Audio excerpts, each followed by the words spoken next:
కీర్తనకి నేను పెట్టేటువంటి యొక్క టైటిల్ ఏంటంటే కృతజ్ఞత స్తుతి. కృతజ్ఞత కలిగి ఉండాలి కదండి. మొట్టమొదటి వచనం, యెహోవాను స్తుతించుడి యథార్థవంతుల సభలోను సమాజములోను పూర్ణ హృదయముతో. నేను యెహోవాకు కృతజ్ఞతాస్తుతులు.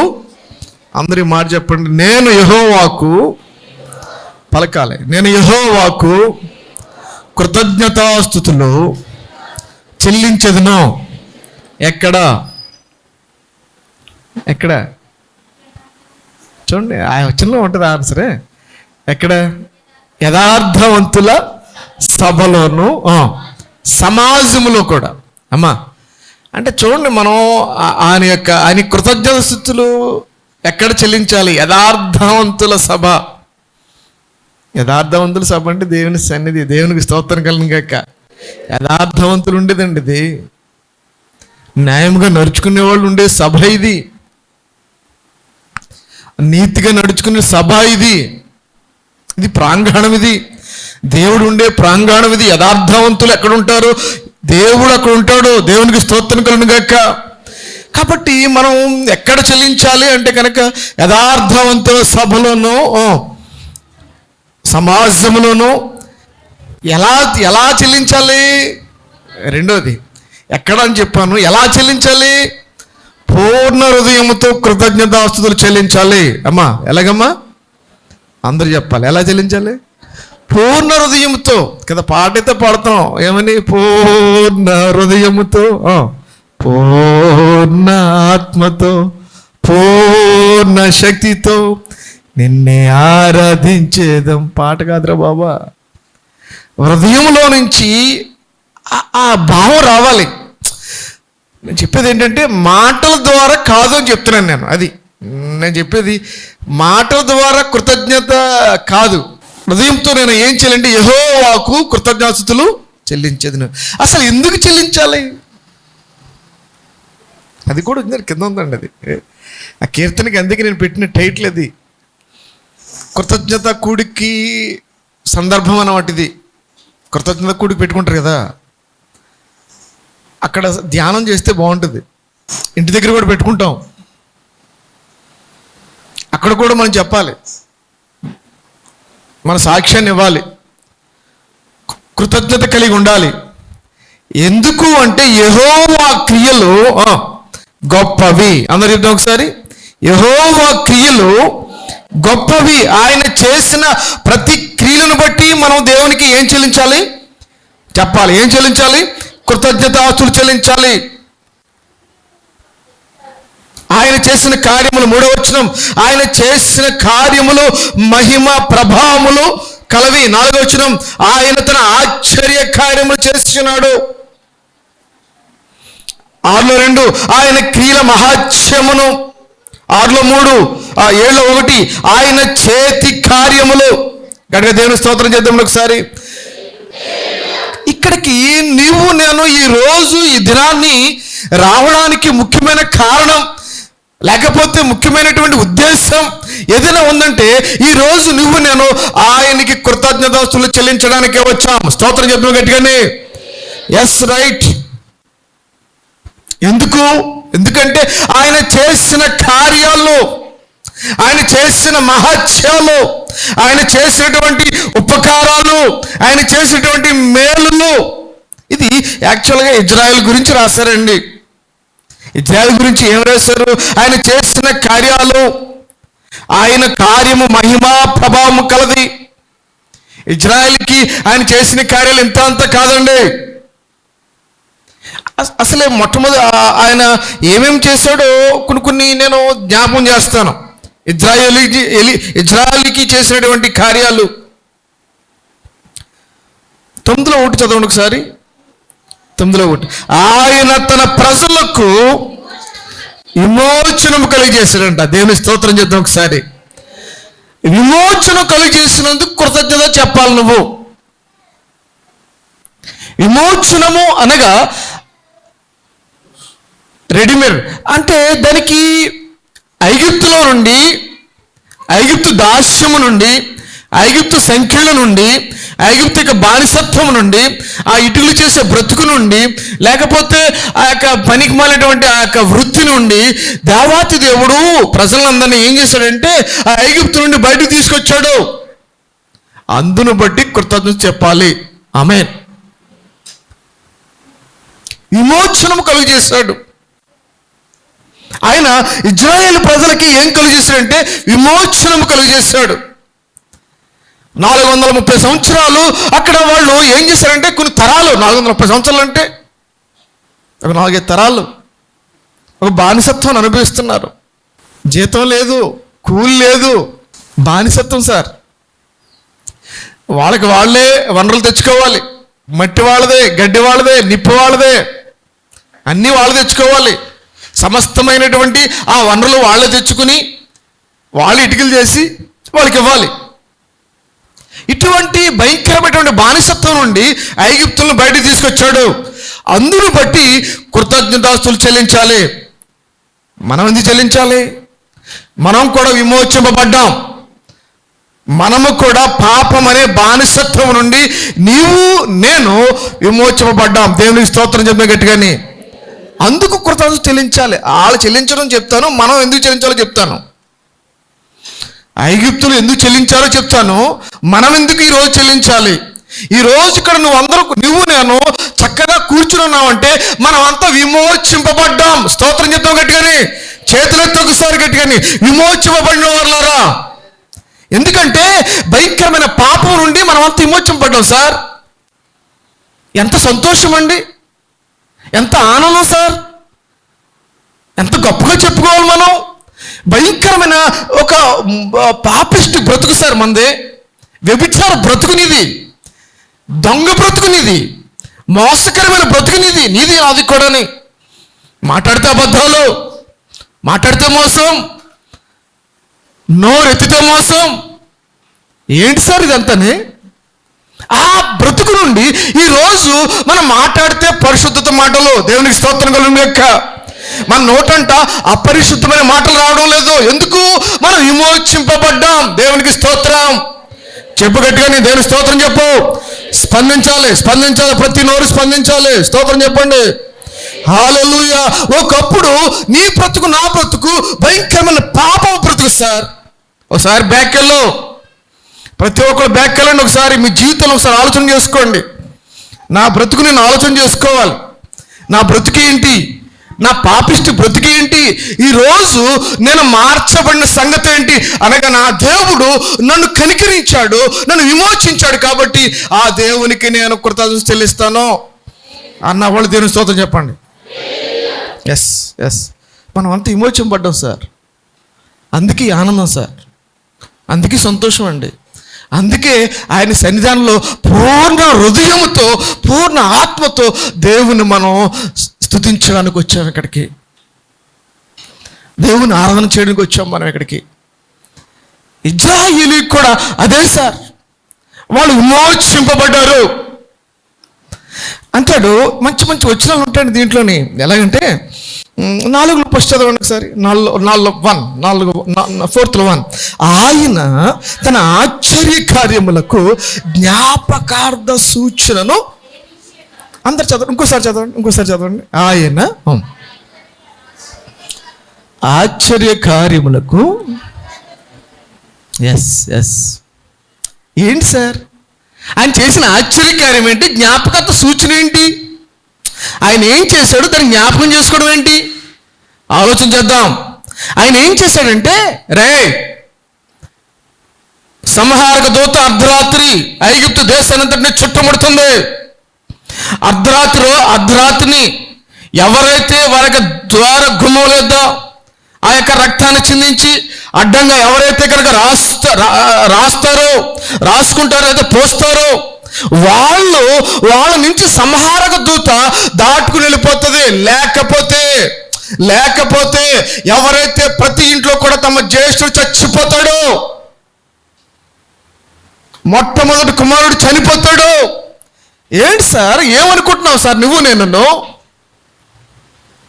ఆయన చేసిన ఆశ్చర్య కార్యాలు జ్ఞాపకం ఉంటలేదా నీకు? మతిపోతుందా ఏమనని?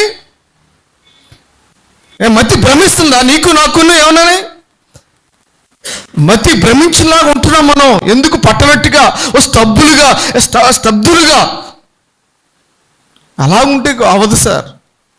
ఆయన చేసిన ఆశ్చర్య కార్యాలు జ్ఞాపకం చేసుకోవాలి. అందుకే ఆయన ఏంటంటే ఆ రోజుని ఇజ్రాయేలీలో జ్యేష్ఠులంతా కూడా బ్రతికారు. స్తోత్రం కలుగును గాక. చెప్తాం గట్టి దేని స్తోత్రం చెప్దాం. అందరూ బ్రతికారు సార్. వాళ్ళ కుటుంబాలు తెల్లారి లేచి చూసేటప్పటికి అందరూ బాగున్నారు సార్. వాళ్ళ కళ్ళెదురుగుండగా మొట్టమొదటి కుమారుడు చచ్చిపోయిన శవం కనపడుతుంది. ప్రతి ఇంట్లో కూడా ఆ శవం కనపడుతుంది. ప్రతి ఇంట్లో కూడా ఎంత దుఃఖం, ఎంత ఏడుపు, అసలు ఎవరు బ్రతికిస్తారు? ఎందుకు చనిపోయాడు? నా పెద్ద కుమారుడు ఎందుకు చనిపోయాడు? నా జ్యేష్ఠుడు ఎందుకు చనిపోయాడు? నాకు అందించిన వాడు, నాకు అంది వచ్చిన వాడు, నా పేరు ప్రతిష్టలు నిలిపినవాడు, నా సంతాన్ని అభివృద్ధి పరిచిన వాడు చనిపోయాడు ఈరోజు.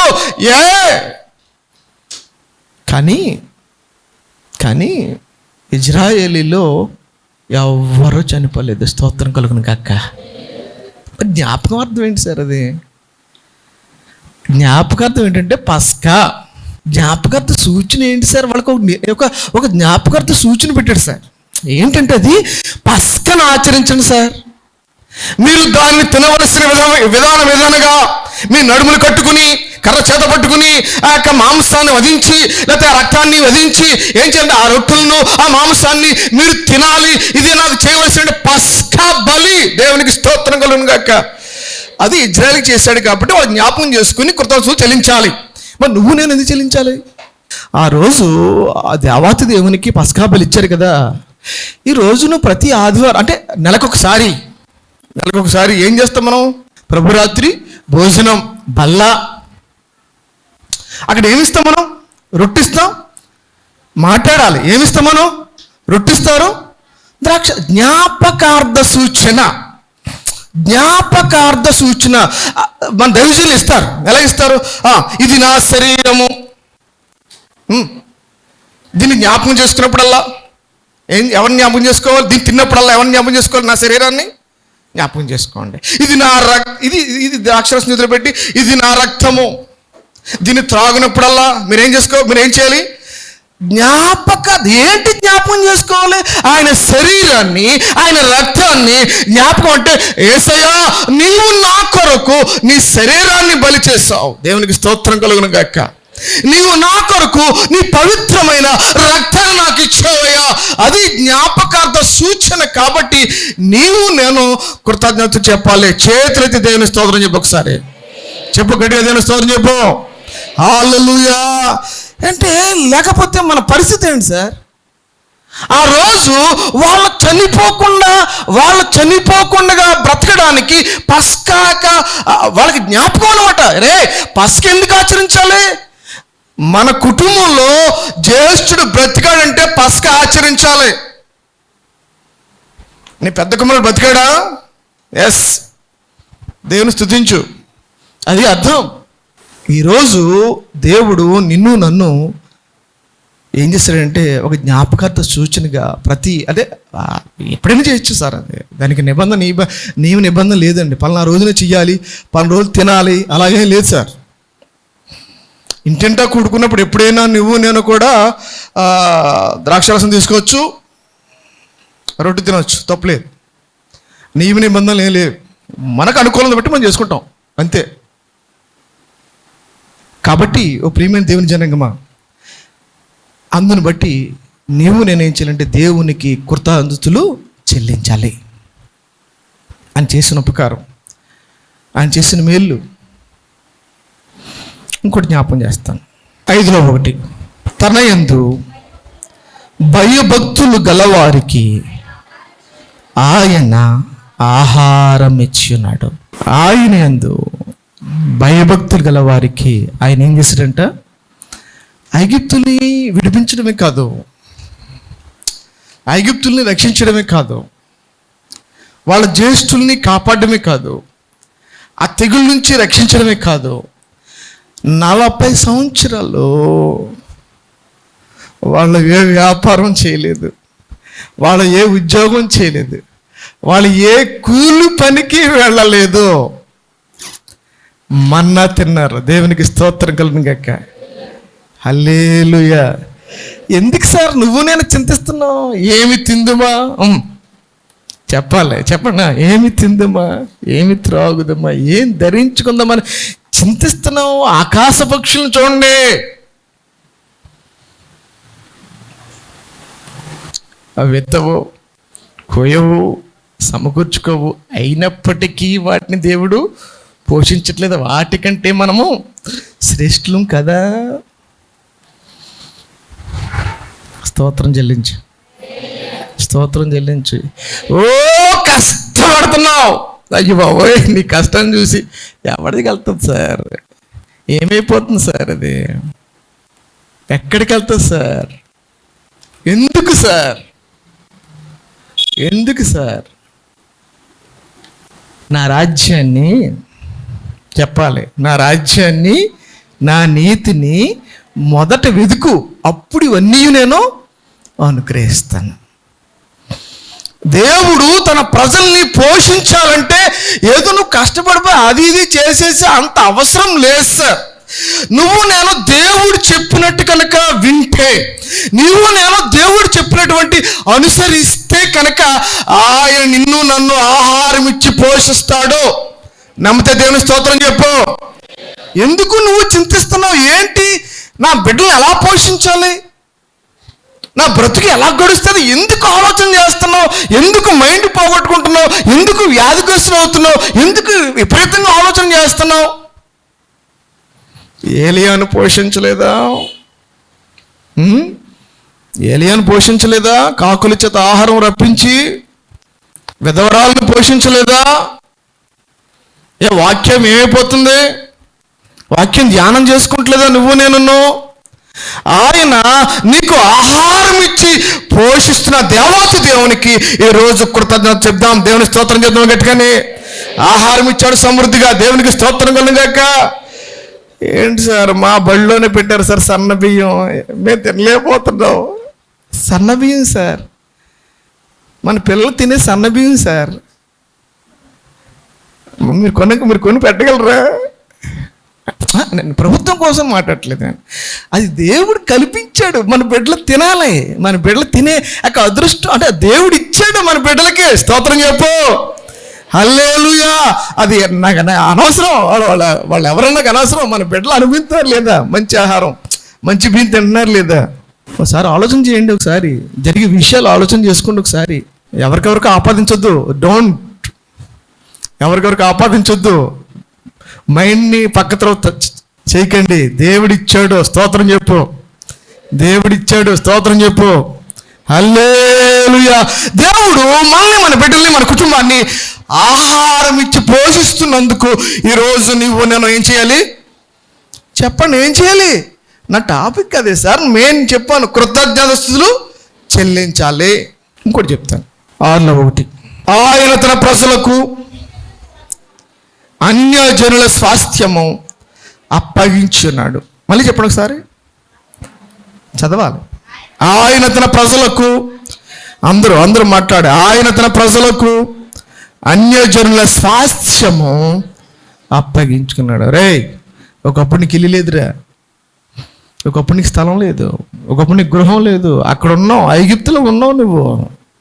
నువ్వు ఐగుప్తులో ఆడు కొంపని, ఈడు కొంపని, పరాయి కొంపని ఏడ్చావు, అద్దె కొంపని ఏడ్చావు, అక్కడక్కడ తిరిగావు. నీకంటూ ఏమీ లేదు, నీకు. అప్పుడు ఆయన ఏం చేశాడమ్మా, కానాను రాజ్యాన్ని వాళ్ళ గోత్రాలకి ఒక గోత్రం ఎంత స్వాస్థ్యాలు యెహోషువ చేత అందరికి పంపకాలు వచ్చినాయి. స్తోత్రం చెప్తాను గట్టిగాని. ఎవరు సార్ వాళ్ళు సంపాదించారా? వాళ్ళు ఏం సంపాదించారా అడుగుతున్నాను నేను. వాళ్ళు సంపాదించారా? వాళ్ళ కష్టార్జితమా? ఎలా వచ్చింది అది?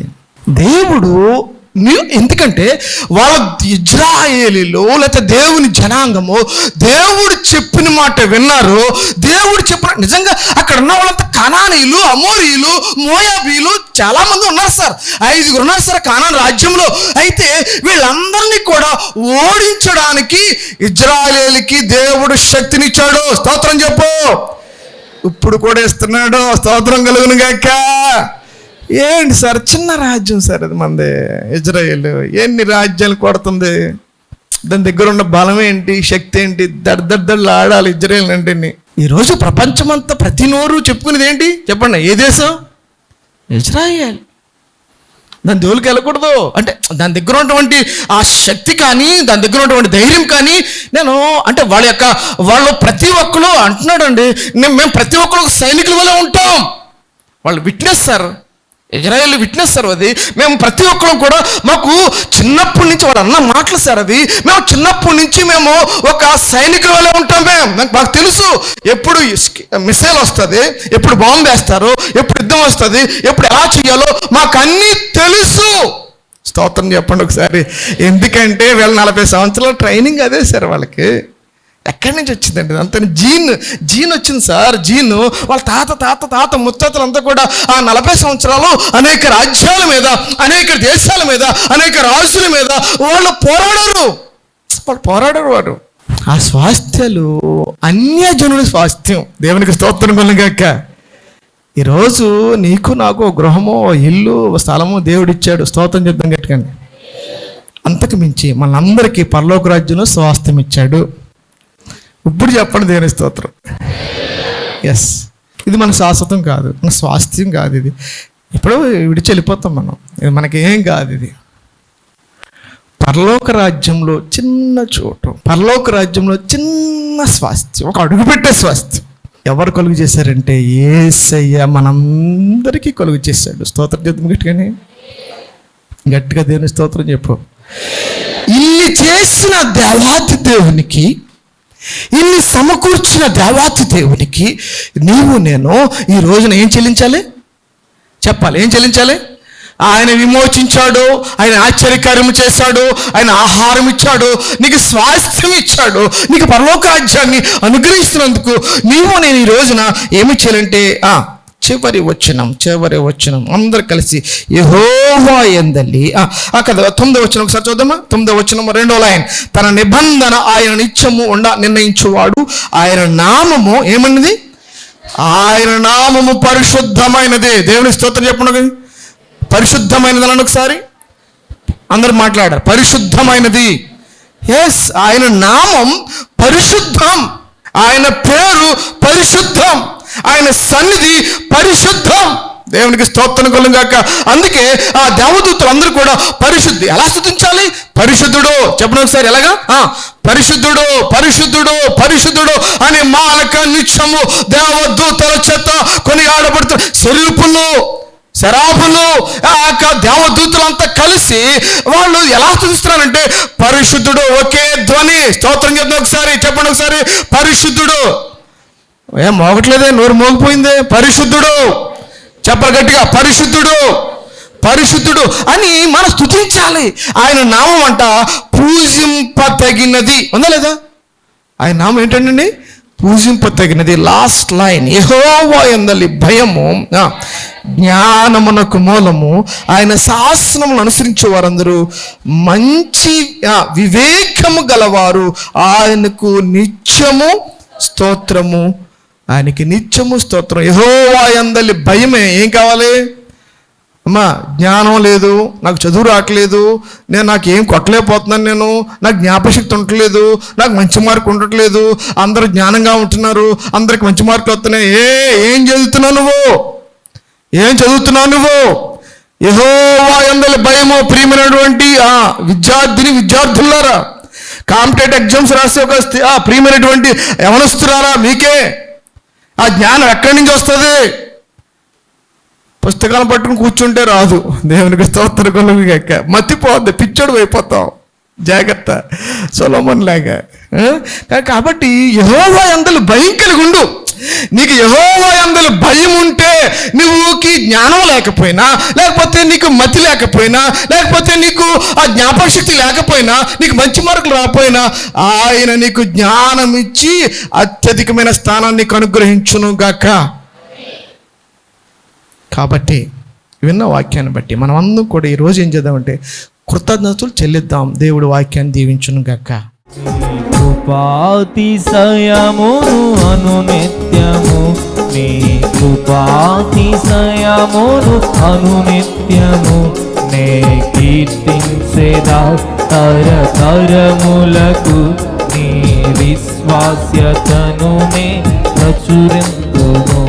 అయ్యా కీర్తించెదా తరతరములకు, నీ విశ్వాస్యతను నే ప్రచురింతును.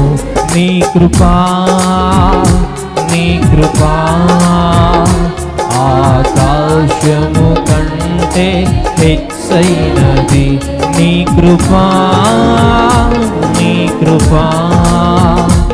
ఆకాశము కంటే హెచ్చైనది. మౌనిగా ఎటులుండేదా, సాక్షిగా ప్రచురించక,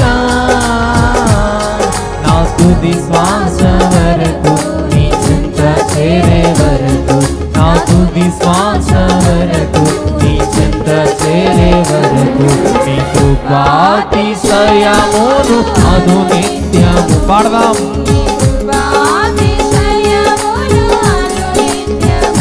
స్తోత్రం. తరతరములకు నీ విశ్వాస్యతను నే ప్రచురింతును. అయ్యా కీర్తించెదా తరతరములకు, నీ విశ్వాస్యతను నే ప్రచురింతును.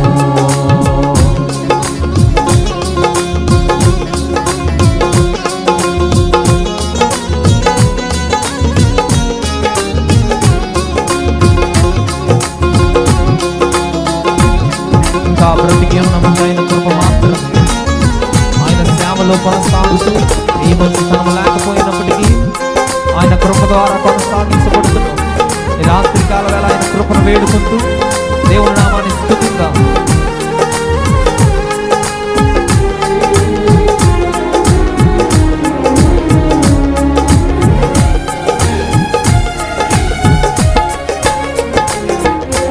ఇంకా బ్రతికి